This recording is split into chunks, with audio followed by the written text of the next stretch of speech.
Bistado ang 2 umano sa isang investment scam na gumagamit ng peking video ni Pangulong Bongbong Marcos para makapanloko. Good morning, my Princess Marie Faith. I know you waited for me. Can't wait to see you. Red flag! Ang video sa rated UB. Hindi totoong si Pangulong Bongbong Marcos ang nagsasalita at ginawa lang ang video gamit ang Artificial Intelligence o AI, ayon sa mga otoridad. Ayon sa Criminal Investigation and Detection Group, isang doktora ang nabiktima ng may kayat siya sa inaalok na investment. Pumayag daw siya dahil may nagpadala sa kanya ng mga mamahaling regalo na sinabing galing sa Pangulo. Umabot daw sa 73 milyong piso ang naibigay niya sa mga suspect sa loob lang halos 1 taon.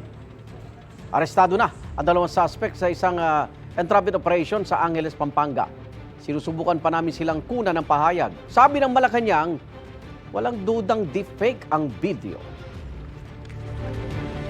Igan, mauna ka sa mga balita, mag-subscribe na sa GMA Integrated News sa YouTube para sa iba't ibang ulat sa ating bansa.